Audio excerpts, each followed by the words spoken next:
வணக்கம் மக்களே.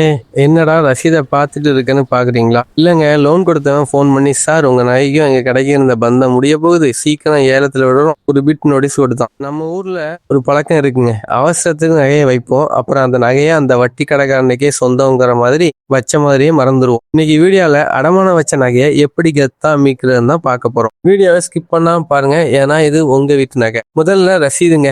முதல்ல அந்த அடமான ரசீதை எடுங்க. சில பேர் அதை பீரோ அடியிலேயே இல்ல பழைய நியூஸ் பேப்பர்லயே வச்சிருவீங்க.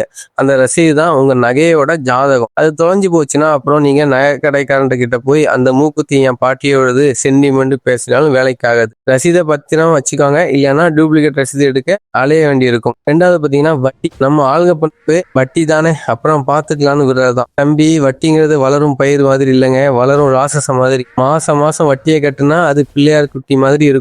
மொத்தமா கட்ட நினைச்சா அது ஏன மாதிரி வந்து நிற்கும். முடிஞ்ச வரைக்கும் கையில ஒரு 1000 ரூபாய் கிடைச்சாலும் கொண்டு போய் அசல கழிங்க. கடைக்கார முகம் கொஞ்சம் மாறும், ஆனா உங்க சுமை குறையும். நகையை மீட்கும் போது ஒரு செக் பண்ணிருங்க. ஒரு வழியா காசை ரெடி பண்ணிட்டு நகையை மீட்க போறீங்கன்னா அங்க போய் அப்பாடா நகை கிடைச்சதுன்னு கண்ணுல ஒத்திட்டு உடனே கிளம்பிடாதீங்க. அந்த நகையை தூக்கி தராசுல வைங்க. வைக்கிறதுக்கு முன்னாடி இருந்த அதே எடை அப்படியே இருக்கான்னு ஒரு செக் பண்ணிக்காங்க. இல்ல வட்டிக்கு பதிலாக நகையில இருந்து ஏதாவது கமிஷன் போயிருக்கான்னு பாருங்க. சின்ன ஒரு ஸ்கிராட்ச் இருந்தாலும் கேளுங்க. காசு உங்களது, நகையும் உங்களது. ஸோ ஃப்ரெண்ட்ஸ், நகையை அடமானம் வைக்கிறது தப்பு இல்லை, ஆனா அதை அங்கேயே வாடகைக்கு விட்டுட்டு வந்துடுறது தான் தப்பு. சீக்கிரம் மீட்டுட்டு வந்து வீட்டுல இருக்கவங்க முகத்துல சிரிப்பை பாருங்க. இந்த வீடியோ பிடிச்சிருந்தா லைக் பண்ணுங்க, கமெண்ட் பண்ணுங்க. உங்க ஃப்ரெண்ட்ஸ் யாராவது நகையை மீட்காம தூங்கிட்டு இருந்தா அவங்களுக்கு இந்த வீடியோவை ஷேர் பண்ணி எழுப்பி விடுங்க.